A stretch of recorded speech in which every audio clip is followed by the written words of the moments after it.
Class 11 এর আগে সাইকেলের চাকায় প্যাডেল করলে কোন দিকে ফ্রিকশন কাজ করে সেটা নিয়ে একটা ভিডিও দিয়েছিলাম।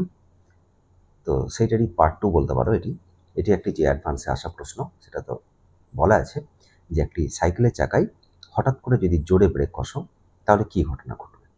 তো সেইটারই প্রবলেমটা আমি বিস্তারিত বলছি, কি এসেছিল পরীক্ষায়। সিম্পলিফাইড মডেল এখানে দেওয়া আছে। একটা সাইকেল যেখানে রাইডার ও সাইকেল তার যে টোটাল মাস সেটা হচ্ছে m, দুটি চাকার মধ্যে যে ডিস্টেন্স সেটা 2d বলা আছে। পুরো সাইকেল রাইডারের সেন্টার অফ মাস c, ভূমি থেকে d উচ্চতায় রয়েছে। আর রাস্তার যে ফ্রিকশন, কাইনেটিক ফ্রিকশন, যেহেতু স্কিডিং হবে ব্রেক কষের জন্য, তো এটা কাইনেটিক ফ্রিকশন কোএফিসিয়েন্ট মিউ, তো মিউ এর মান হচ্ছে <1। এবার বলা আছে যে when brakes are applied hard enough skidding occurs, খুব জোরে ব্রেক কষেছো, স্কিডিং শুরু হয়েছে, তাহলে কি কি ঘটনা ঘটবে।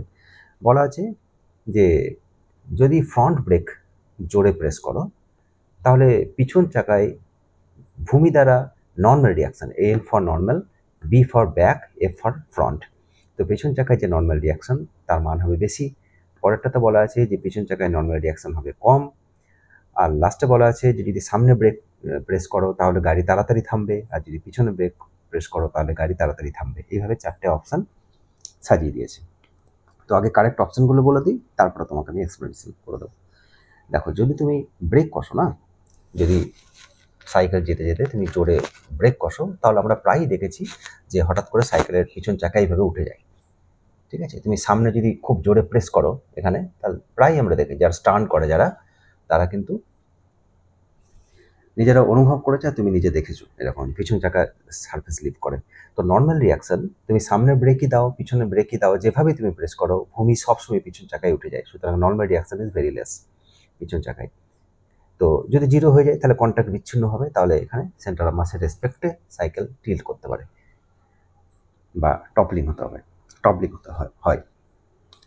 এবার তুমি দেখো, এখানে যদি ব্রেক কষো তাহলে ফ্রিকশন কাজ করবে। যদি তুমি পিছন চাকায় ব্রেক কষো তাহলে এখানে এইদিকে ফ্রিকশন কাজ করবে, সেন্টার অফ মাসের রেসপেক্টে ক্লকওয়াইজ টর্ক তৈরি করে চাকাকে ঘুরিয়ে দেবে। আবার যদি সামনে চাকায় তুমি ব্রেক কষো জোরে, তাহলেও ফ্রিকশন ব্যাকওয়ার্ড থামিয়ে দেবে, স্কিডিং হবে। সেই ফ্রিকশনও কিন্তু ক্লকওয়াইজ সেন্টার অফ মাসের রেসপেক্টে ক্লকওয়াইজ টর্ক উৎপন্ন করবে, আবার পিছন চাকাকে সামনে থেকে ঘুরিয়ে দেবে। তো সবসময় পিছন চাকা ভূমি লিফট করবে। আর আমরা জানি আমাদের সাইকেলে বলবো না, আমাদের বাইকে ডিস্ক ব্রেক থাকে, সামনের চাকায় খুব হার্ড ব্রেক দেওয়া হয় গাড়িকে তাড়াতাড়ি থামানোর জন্য। সুতরাং লাস্ট অপশনে দেওয়া আছে এটা, যে time to stop is less when the front brake is applied with respect to বা as compare to the value when brakes are apply to the back wheel. ঠিক আছে, তো এই দুটো কারেক্ট অপশন, আমরা এই দুটোর এবার এক্সপ্লেনেশন করবো। তো দেখো, ফার্স্ট কেস সেটা আমরা হচ্ছে, ধরে নাও তুমি সামনের সাইকেলের চাকায় সামনে ব্রেক কষেছো, তাহলে কি হবে।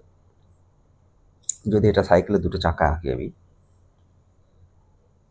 প্রবলেমটা একটু সোজা করে লিখে দিয়েছি, প্রবলেমটা কিন্তু যথেষ্ট ডেসক্রিপটিভ প্রবলেম, সময় লাগে পড়তে। তো অঙ্ক নিজে পড়ে তার একটা ফিগার আউট করার চেষ্টা করবে নিজেরা। বেশ, তো দেখো এখানে সেন্টার অফ মাস পুরো সাইকেলে যেটা সেন্টার অফ মাস, সেটা ভূমি থেকে ডি উচ্চতায় রয়েছে, এটা সেন্টার অফ মাস। আর কি কি ফোর্স কাজ করছে আগে দেখো, এমজি, টোটাল মাস যেটা সেটা হচ্ছে এমজি, মানে M and G. Normal reaction এটা হচ্ছে N B, B for back, সাইকেলের পিছন চাকায় যেটা ভূমির সাথে কন্ট্যাক্ট, ভূমি দ্বারা প্রদত্ত নর্মাল ফোর্স। আর সামনের চাকায় যেটা, সেটা হচ্ছে এন এফ, ফ্রন্ট। এই যে ডিস্টেন্সটা দেখতে পাচ্ছ সেটা হচ্ছে 2D, এটা তোমাকে প্রশ্নেই বলা আছে। আর এই যে ডিস্টেন্সটা দেখতে পাচ্ছ এটা হচ্ছে ডি, এটাও বলা আছে প্রশ্নে। তো দিস ডিস্টেন্স ইজ ডি, এগুলো সবই প্রশ্নে বলে দেওয়া আছে। এবার কি করা হয়েছে, এবার তুমি সাইকেলকে জোরে ব্রেক কষেছো, কোন চাকায়, সামনের চাকায়, সাপোজ ফ্রন্ট। আমি একটা দেখিয়ে দিই, ব্যাকটা তুমি সিমিলার প্রসেসে করবে। তাহলে এখানে কি হবে, সাইকেলের চাকা সামনে যাচ্ছিল, তুমি জোরে ব্রেক কষেছো, এখানে ব্রেক কষেছো মানে তাকে থামানোর চেষ্টা করছো, তার সামনের গতিকে তুমি যেতে দিচ্ছ না, বাধা দিচ্ছ, তাহলে ব্যাকওয়ার্ড ফ্রিকশনাল ফোর্স কাজ করবে। থামছে তো, তার তো ভেলোসিটি কমছে, তার ভেলোসিটি কোন দিকে ছিল, ভেলোসিটি ছিল এইদিকে ভি, কিন্তু অ্যাক্সিলারেশন এইদিকে নয়, অ্যাক্সিলারেশন তার বিপরীতে, কারণ ডি অ্যাক্সিলারেশন হচ্ছে, মন্দন সৃষ্টি হচ্ছে, ভেলোসিটি আস্তে আস্তে কমছে। যা ভেলোসিটি ছিল, ভেলোসিটি যদি কমে যায় তাহলে অ্যাক্সিলারেশন মানে আমরা বুঝি অন্তিম বেগ মাইনাস প্রাথমিক বেগ বাই টাইম ডিউরেশন। তো অন্তিম বেগের মান যদি কম হয় তাহলে অ্যাক্সিলারেশন নেগেটিভ, যেহেতু ওয়ান ডাইমেনশনাল কেস, এই দিক যদি তুমি সব পজিটিভ বলো তাহলে তার উল্টো দিকগুলো হচ্ছে নেগেটিভ। সুতরাং অ্যাক্সেলারেশন হচ্ছে নেগেটিভ, এক্স অক্ষ বললে এক্স অক্ষ, নেগেটিভ এক্স অক্ষ বরাবর। ঠিক আছে, তো অ্যাক্সেলারেশন এইদিকে মাস আছে, তো mass into acceleration is the force and that force is equal to F, frictional force. তো আমরা কিছু নিউটনস ল ইউজ করি এখানে। নিউটনস ল ইউজ করব ফার্স্ট। এই পুরো আমরা অ্যাট দ্য মোমেন্ট দেখছি আমরা, ঠিক আছে, যে মুহূর্তে এই ঘটনাগুলো ঘটছে সেই মুহূর্তে। আর পিছন চাকা তো আমাদের এখানে তার অ্যাঙ্গুলার ভেলোসিটি রয়েছে। সামনের চাকাকে তুমি থামাতে চাইছো, জোরে ব্রেক করেছো, হার্ড এনাফের ঘূর্ণন গতি তুমি স্টপ করেছো এবং ও স্কিডিং হচ্ছে। কি কি দেখো, ফ্রিকশনাল ফোর্সের মান কত?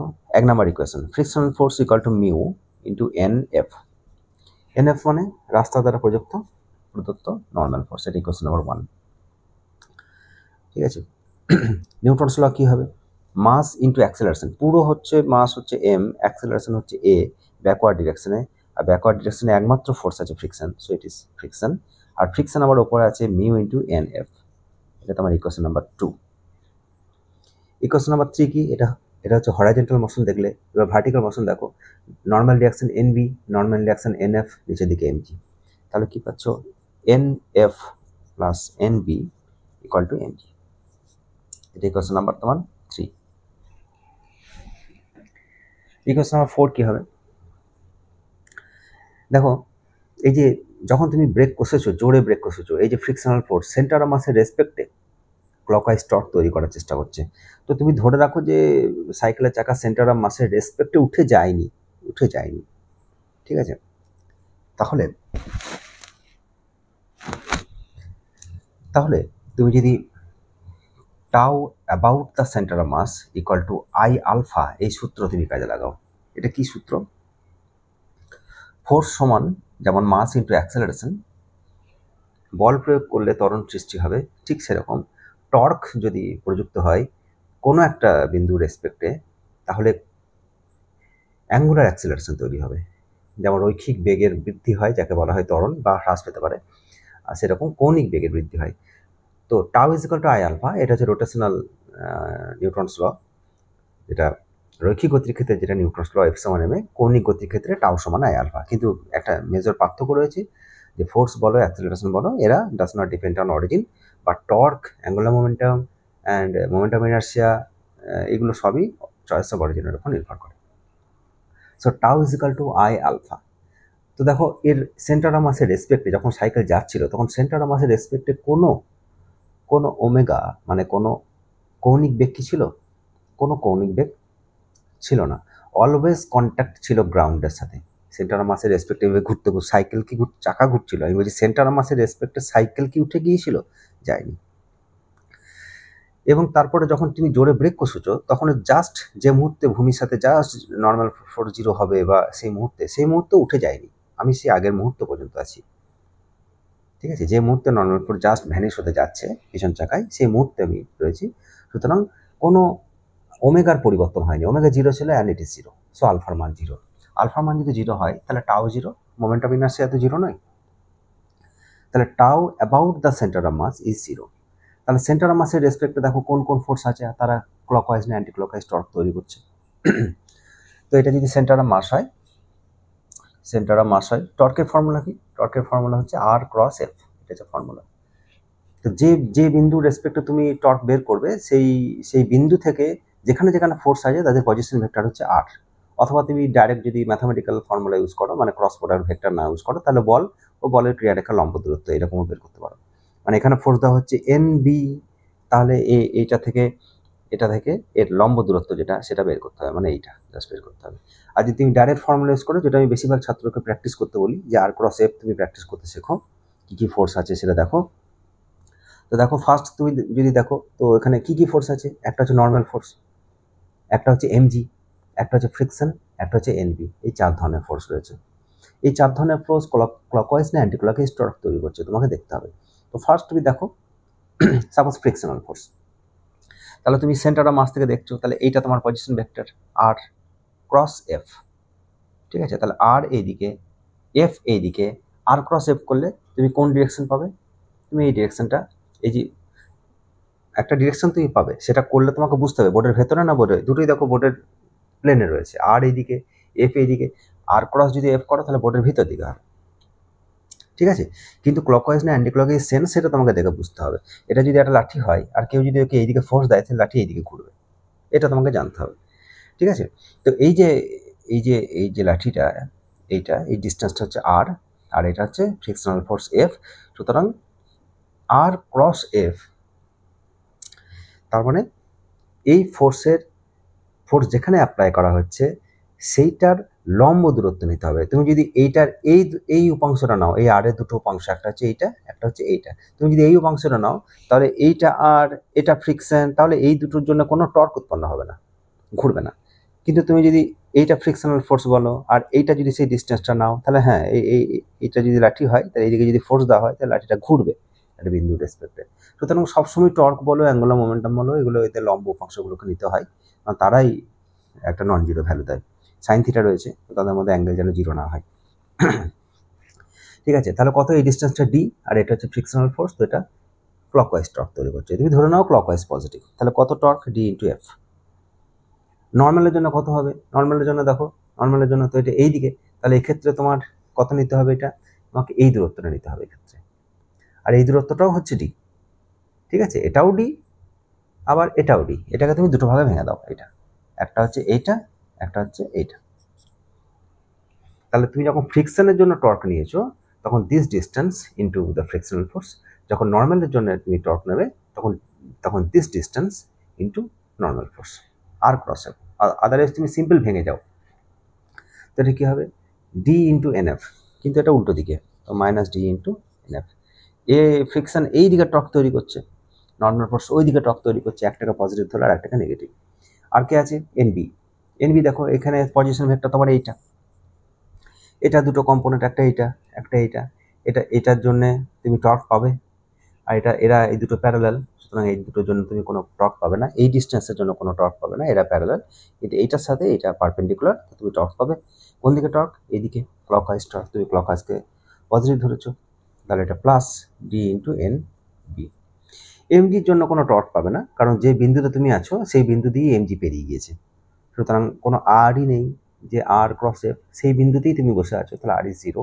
যেটা ক্লকওয়াইজ ঘোরাবে না অ্যান্টি ক্লকওয়াইজ ঘোরাবে সি বিন্দুকে তুমি জানো না, so the result is zero. Right hand সাইডে কি আছে, zero. This is your equation number 4। চারটি ইকুয়েশন তুমি পেয়েছো, 1 2 3 4। এই চারটি ইকুয়েশনকে তোমাকে সলভ করতে হবে। আমি সলভ করবো না, কারণ আমি সলভ করলে তুমি দেখবে না, পালিয়ে যাবে। আলটিমেটলি তোমাকে নিজে কি করতে হবে, কি বের করতে চাইছো তুমি, তোমাকে যেগুলো বের করতে দিয়েছে, নর্মাল ফোর্সগুলো বের করতে দিয়েছে, N B and N F, তাহলে এই দুটোকে তুমি সলভ করবে, তাহলে এ বি অপশান দুটো তুমি অ্যান্সার করতে পারবে। রেজাল্ট কি আসছে আমি পরে বলছি। আর অপশান সি আর ডি, এটা দেখো বলা হচ্ছে টাইম অফ স্টপ, সুতরাং টাইম ক্যালকুলেশন করতে হবে। টাইম ক্যালকুলেশন করতে গেলে তোমাকে অ্যাক্সেলারেশন বের করতে হবে, এখান থেকে অ্যাক্সেলারেশন, ঠিক আছে। তাহলে সলভ করে কি পাবো সেটা দেখো, তারপর আমি কনক্লুশনে আসবো। তাহলে সলভিং 1 2 3 4। আচ্ছা, তার আগে আর একটা কথা বলি, তুমি ফ্রন্ট এই চাকাতে তুমি ব্রেক দিয়েছো, পিছনের চাকায় যখন তুমি ব্রেক দেবে কি কি জিনিস চেঞ্জ হবে, F equal to mu N F ছিল, এবার এন বি হবে। এখানে মাস ইন্টু অ্যাক্সিলারেশন সমান ফ্রিকশন, একই equation, mu into N B change হবে, এটা একই থাকবে, N F plus N B equal to M জি।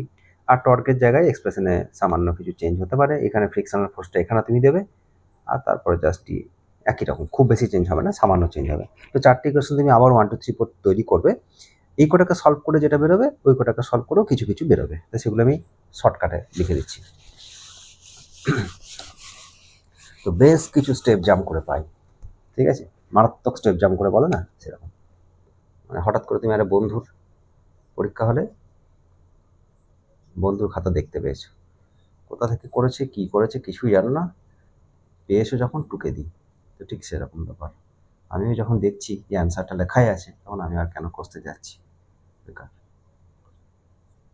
দেখো এই তিনটে এক্সপ্রেশন বেরোবে, এন এফ সমান M G by 1 minus mu, sorry 2 minus mu, 2 minus mu, N B সমান 1 minus mu M G by 2 minus mu, S one mu G by 2 minus mu, এই তিনটে equation বেরোবে। Clearly তুমি একটা জিনিস দেখতে পাচ্ছ যে এটা কখন, ফ্রন্ট সামনের চাকায় যখন তুমি ব্রেক কষেছো, মিউ তোমাকে প্রশ্ন তো বলা আছে মিউ লেস দেন 1, মিউ যদি 1 হয়ে যায় তাহলে দেখো আমাদের এনবির মান 0, তো এটা 0 হয়ে যায়নি, তুমি ব্রেক কষেছো তো তার আগের মুহূর্ত পর্যন্ত তুমি রয়েছো, এটি 0 নয়। এবং আরও ইম্পর্টেন্ট ব্যাপার সেটা হচ্ছে মিউর মান 2 এর সমান হয়ে গেলে আবার বিপদ, ঠিক আছে? 2 এর সমান হয়ে গেলে ইকুয়েশনগুলো সব ইনভ্যালিড হয়ে যাবে। এখানে দেখো নিচে 2 মাইনাস মিউ, তো মিউ যদি 2 হয়ে যায় তাহলে এনভি ইজ কত, নিচে 0 মানে ইনফিনিটি। তাহলে সাইকেল একদম বুঝতেই পারছো কী অবস্থা, যে নর্মাল রিয়াকশন এত বেশি ফোর্স দিয়েছে, 0 মানে জাস্ট কন্ট্যাক্ট বিচ্ছিন্ন, আর যদি এনে মান যদি ইনফিনিটি হয়ে যায় তাহলে তুমি একদম চাকা পাংচার হয়ে গেছে, এরকম করতে পারো।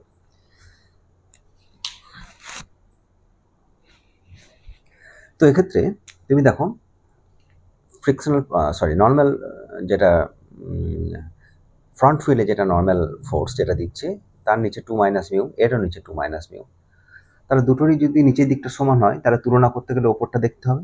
তো এখানে ওপরে আছে এমজি আর এখানে আছে 1 মাইনাস মিউ এমজি, তো মিউর মান তো 1 থেকে কম, প্রশ্নটা তোমাকে বলা আছে ধরুন না ওটা হাফ, তাহলে এটা 0.5, তাহলে NF is greater than NB, তার মানে NB is less than NF. এটা তুমি তুলনা করলে তাহলে কি দেখতে পেলে, যে যখন ব্যাক ব্রেক প্রেস করা হবে তখন কি হবে, সামনের চাকার যেটা নর্মাল রিয়াকশান, পিছন চাকায় যেটা নর্মাল রিয়াকশান, তাদের মধ্যে তুলনা করতে পারছো, দেখছো পিছন চাকায় নর্মাল রিয়াকশান কম। নর্মাল রিয়াকশান যদি কম হয় তাহলে এটা কমতে কমতে কমতে যদি 0 হয়ে যায় তাহলে সারফেস, এটা 0 হওয়ার চান্স, এটা 0 হওয়ার চান্স নেই। এটা কে 0 করবে, কেউ 0 করার চান্স নেই, এটা 0 হওয়ার চান্স, ঠিক আছে? তাহলে ভূমি লিভ করতে পারে, তো তোমায় কেয়ারফুল থাকতে হবে। আর অ্যাক্সেলারেশন যেটা, সেটা হচ্ছে mu G by 2 minus mu, এইটা আমরা একটু পরে এটা নিয়ে কথা বলবো, আগে আমরা এ আর বি অপশনটা দেখে নিই, ঠিক আছে? তো এইবার তুমি যদি পিছনের চাকায় যদি ব্রেক কষো তাহলে কি দেখবে, ব্যাক ব্রেক যদি তুমি প্রেস করো তাহলে তুমি আগের মতনই 4টি ইকুয়েশন কাজে লাগাবে এবং তারপর সলভ করবে। এন এফ ড্যাশ সমান 1 plus mu into M G by 2 plus mu, N B dash এটা বেরোবে এমজি বাই 2 প্লাস মিউ, আর A dash equal to mu G by 2 plus mu. তো আগের মতনই তুমি সলভ করবে, এখানেও তুমি দেখবে 2 প্লাস মিউ, এখানে 2 প্লাস মিউ, এখানে উপরে এমজি, এখানে 1 প্লাস মিউ ইন্টু এমজি, এরকম রয়েছে। তো যখন তুমি ব্যাক ব্রেক দেখবে প্রেস করবে তখন নিচেরটা দুজনেরই সমান, তুমি নর্মাল রিয়াকশানে দেখো এখানে মিউ প্লাস 1 অ্যান্ড এমজি, এখানে শুধু এমজি, সুতরাং এখনও ফ্রন্ট হুইল যেটা সেখানে কন্ট্যাক্ট ফোর্সের মান বেশি, ব্যাক হুইলে এর মান কম, so still the relation holds.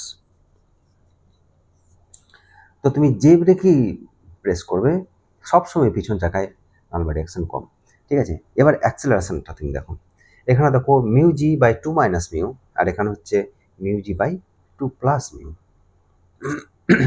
তো দুটো অ্যাক্সেলারেশন যদি এই নিচেরটা থেকে তুমি দেখো মিউর মান বলা আছে 1 থেকে কম, তাহলে এখানে তো তুমি একটা কিছু যোগ করছো, এই রাশিটা তাহলে বড়, এই রাশিটা যদি বড় হয় তাহলে ওপরটা কমে যাবে, তাহলে এ ড্যাশ ইজ লেস দেন এ। তার মানে কি, তার মানে যখন তুমি সামনের চাকায় যখন ব্রেক কষবে, এটা প্রথমটা করেছিলাম, তখন অ্যাক্সেলারেশন হবে বেশি, মানে ডিঅ্যাক্সেলারেশন হবে বেশি, ডিঅ্যাক্সেলার মানে মন্দন বেশি সৃষ্টি হবে। হ্যাঁ, কিছু একটা ভেলোসিটি নিয়ে যাচ্ছিল চাকা, আর তারপরে সেই চাকা থেমে গেল, ভেলোসিটি 0 হয়ে গেল। যদি তুমি বলো এইটুকু জার্নির মধ্যে মন্দন হচ্ছে এ, তাহলে তুমি বলতে পারো ভি সমান এটি, মানে ফর্মুলা হচ্ছে V is equal to U plus A T, তো সেখানে ভি সমান 0, ইউ মানে ভি, আর মন্দন মানে মাইনাসে, যদি তুমি করো তাহলে ভি সমান এটি, টাইম মানে কত, ভেলোসিটি বাই অ্যাক্সেলারেশন। তাহলে প্রথম ক্ষেত্রে তুমি যদি টাইম বের করো এই ফার্স্ট কেসে, তাহলে ফার্স্ট কেসে যে ভেলোসিটি নিয়ে যাচ্ছিল আর এটা তার অ্যাক্সেলারেশন। দ্বিতীয় ক্ষেত্রে টি ড্যাশ মানে পেছন চাকায় যদি ব্রেক কষো তাহলে যেটা টাইম যদি ক্যালকুলেশন করো তাহলে ভেলোসিটি যদি ভি হয়, অ্যাক্সেলারেশন যদি এ ড্যাশ হয়, তাহলে V by A dash is the time. যেহেতু এ এর মান বেশি এ ড্যাশের থেকে, সুতরাং this quantity is less, so T is less than T dash. সুতরাং তোমাকে অপশন ডিতে যেটা বলেছে যে কোন টাইম তোমার কাছে কম লাগবে, তো যদি তুমি সামনের ব্রেক প্রেস করো জোরে তাহলে খুব তাড়াতাড়ি সাইকেল দাঁড়িয়ে যাবে, যেটাকে ডিস্ক ব্রেক বলে। এখন সমস্ত বাইকেই ডিস্ক ব্রেক ইউজ করা হয়। আচ্ছা, এইবার একটা কাজ আমি তোমাকে দিয়ে দিলাম, হোমওয়ার্ক দিলাম, সেটা হচ্ছে যে এই যে সামনে ব্রেক প্রেস করা হলো আর পিছনে ব্রেক প্রেস করা হলো, কোনটা তোমার কাছে সেফ? মানে টপলিং আটকাতে, অ্যাট দ্য টাইম অফ টপলিং যদি হয় মানে টপকে যায়, তাহলে সামনে ব্রেক প্রেস করাটা প্রেস করলে বেশি তাড়াতাড়ি উল্টে যাবে, নাকি পিছনে ব্রেক প্রেস করলে হঠাৎ করে জোরে প্রেস করলে সেটা উল্টে যাবে? তো সেটার জন্য তোমাকে হিন্ট দিয়ে দিলাম। তুমি যখন ফ্রন্ট ব্রেক প্রেস করেছিলে তখন দুটি চাকার নর্মাল রিয়াকশন ক্যালকুলেশন করেছিলে, তুলনা করেছিলে। যখন পিছনের ব্রেক তুমি দিয়েছিলে তখন সেই দুটি চাকায় নর্মাল রিয়াকশন তুলনা করেছিলে। এবার তুমি এই দিয়ে তুলনা করো, ফ্রন্ট ব্রেক দেওয়া হয়েছে, ব্যাক ব্রেক দেওয়া হয়েছে, তাহলে এবার তুমি ব্যাক ব্রেকের নর্মাল রিয়াকশন তুলনা করো এবং দেখো যে কোন ক্ষেত্রে নর্মাল রিয়াকশন বেশি এবং কোন ক্ষেত্রে নর্মাল রিয়াকশন কম, আর সেক্ষেত্রে কনক্লুশনে আসো যে কোন ব্রেক প্রেস করলে তুমি সেফ থাকবে। ঠিক আছে? So safe drive with helmet. Okay.